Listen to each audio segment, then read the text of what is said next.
Welcome to Story Hour, a virtual meetup hosted by Wolf and Heron.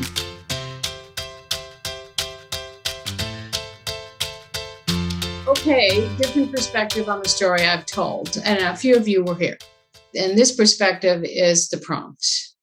When I was in 8th grade, I had a teacher, a nun, Sister Ann Patricia, who's every year she would ask us to write our autobiography, which I thought was ridiculous because we were 12 or 13 years old. But, what was I going to write? My name is Mary Roberts. I have 5 siblings. I hate them all. They hate me, but we have a great dog. I don't know. So instead, I wrote an essay that talked about being in the womb with my twin brother, Billy, who just left here, actually, after being here 3 months. And I wrote about how he took all the nutrients, how he took up all the space, and that when I got out of the womb, that I was going to hurt him. I went on about, why he did what he did and how I was going to hurt him. It was funny. It wasn't violent. It may have been a little violent. So I thought the only thing that could happen here is Sister Ann Patricia was going to turn me into the principal, or I was going to win. Now, I don't like losing, but the prize for winning this contest was a blue ribbon and the honor of saying your essay out loud to the class. Well, I was a stutterer, and I didn't speak out loud to anybody. So I alternately thought, okay, I can't win this, but I also wanted to win because I thought I wanted to be a writer. So I sweated, I sat in my chair, and, we had uniforms, and I know I was sweating down that maroon jumper we had little bow ties, and I think I took it off just to open up the collar. Anyway, Sister Ann Patricia gets up and she goes, and the winner is Mary Roberts. I actually thought I was either going to pass out or pretend I was sick and run home. And then she said, and I love this essay so much, I'm going to read it out loud. Now, at the time, everyone knew, well, of course, we know why she's reading out loud. Mary's a stutterer and she's embarrassed or she has a lot of shame, whatever you know at 13 years old about your emotional state.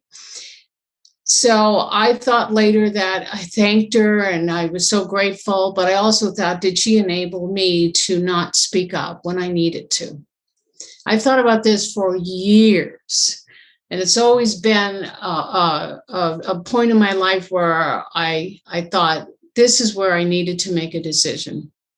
Not only did I want to be a writer, I wanted to be a speaker. I was going to be an actress on Broadway. So I majored in theater the first year of college, and I tried out for the part of Marat Sad's mother. Now, Marat Sad's mother was a stutterer. I did not get the part because the director said that I needed to stutter on cue and not just freaking, randomly, which is what I did. I gave up that whole thing, became a journalist, and then I had to ask people, I was a reporter, and I failed miserably. Then I thought I'd be a teacher. I'd love to teach high school, and I couldn't speak, so I failed miserably there. I went on in my life, and I thought that I guess I'll never speak up, but it remained a dream of mine, and I didn't know when it would happen. Sometimes even though I was a Catholic no more, I still pray to St. Anthony or St. Francis and say, when I wake up, could you please not, make me a fluent speaker? It never happened. I wouldn't speak for like 2 hours. And then I finally tested around 9 or 10 in the morning, and I still stuttered. So I turned 62, and one day I thought, I'm sick of this shit. And I went to Toastmasters, and I gave a speech, and I kept going, and I kept doing it. And I got on stage at Ignite Fort Collins, and I gave a speech about puppy mills, something I'm passionate about, to 500 people. And I got a good response, and I kept doing it. Then I started doing storytelling events and getting on stage. I still sweat bullets. I would rehearse it 100 times before I'd get up there.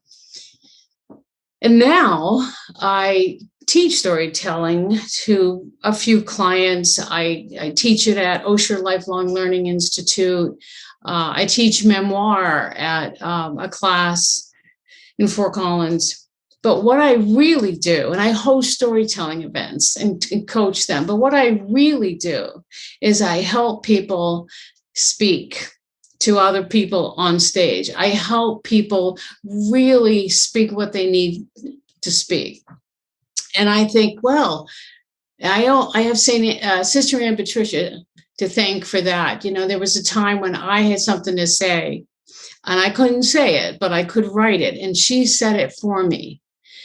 Now, whether that was helpful or not, I don't even care. But what I feel like I'm channeling Sister Ann Patricia to help people actually get up on stage and say what they have to say for themselves. Thank you. Thank you, Mary. Thank you for sharing that story again. It's good to hear it again with a new prompt. I think it's such a cool exercise to try to shape your story every time with a slightly different angle.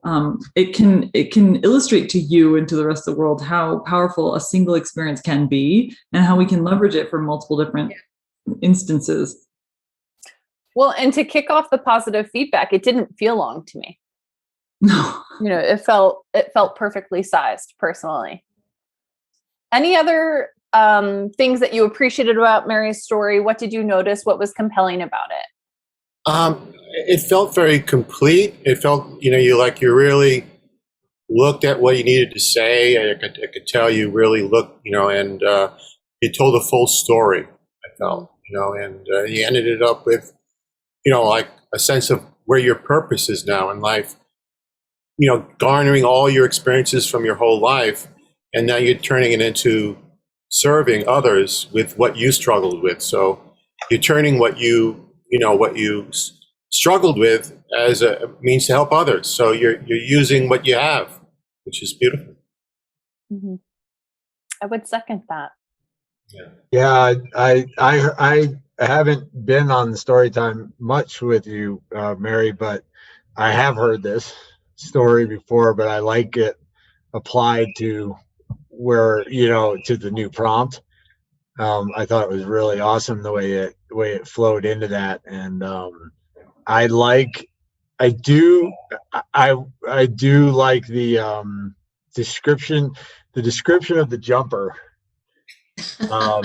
My neighbors went to Catholic school, so I went to regular school, so I could wear whatever I wanted. They had to wear their outfits, so it was that making fun of my neighbors, type of thing. And I could just picture the whole thing, so it was cool. Yeah, it's a very visual moment.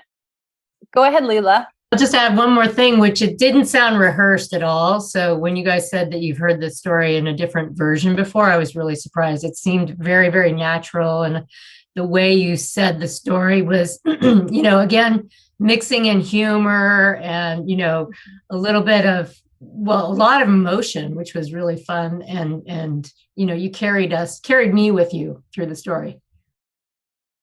I wanted to say that I really loved it. I thought that it was really funny and engaging and seemed really vulnerable, but also well put together. And I really related to it because I also wanted to be a writer. I also was raised Catholic and I also tried to be a journalist for a while. So there's a lot of points where I really related to it. And I was like, oh yeah, I get this. So yeah, I loved it.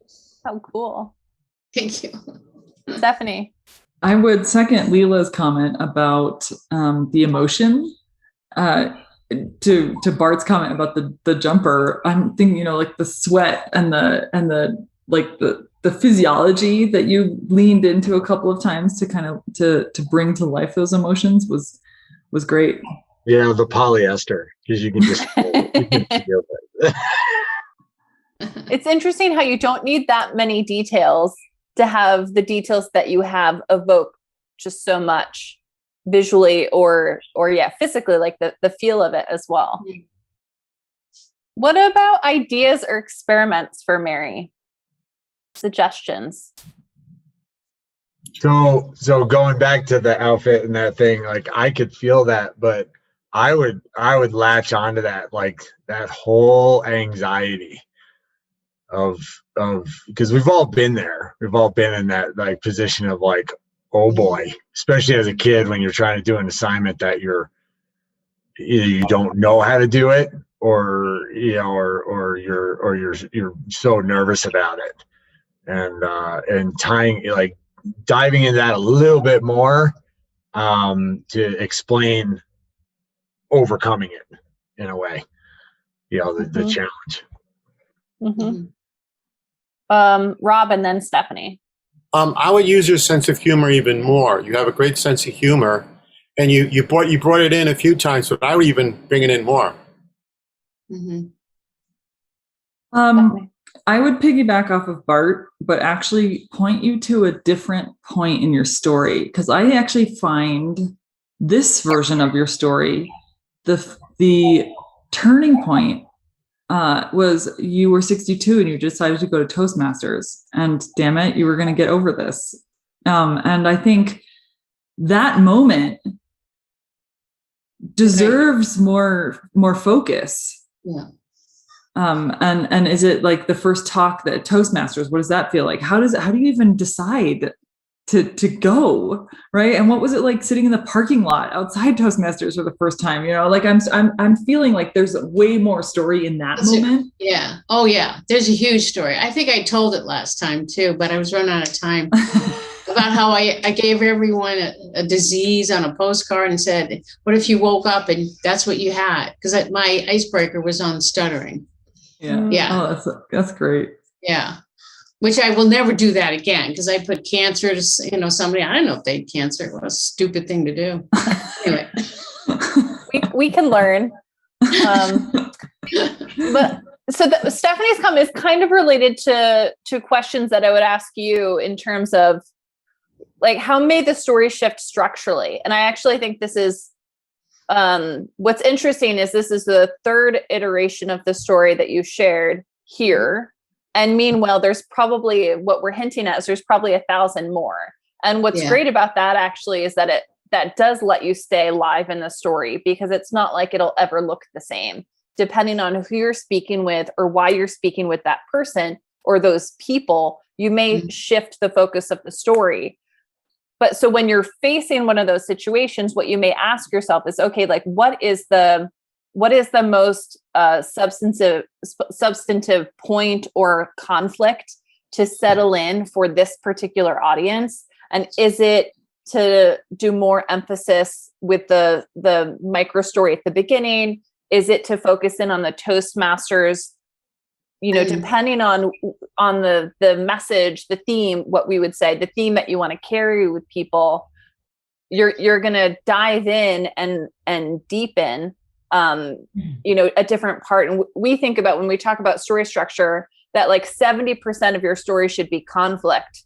So maybe what you think about is, what is the relevant conflict for the audience that you want to make sure that you're thoughtfully expanding upon? Because I had that same question that Stephanie had, like, how can I get some of this gumption that you got where you're like, I want to change this. And then you were able to change it.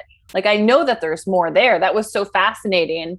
And so there's probably several moments in the breadth of that story, which is basically the journey of your life, that are worth expanding upon.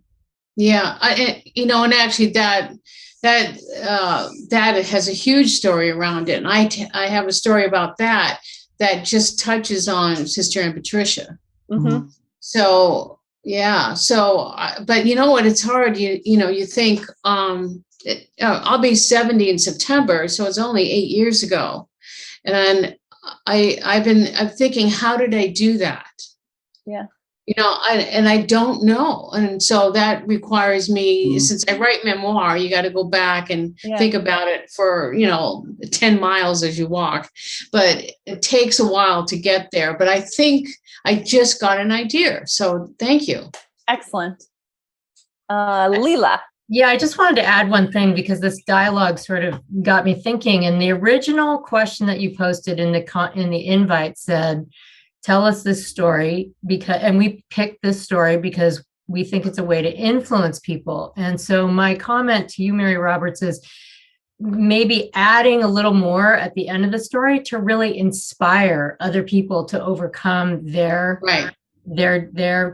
issues, right? I felt like the story was amazing, and I was like, oh my God, you are such an amazing person. But I didn't reflect back on myself and think, oh, how can I do what she did, right? Yeah. So maybe pull that in. That is the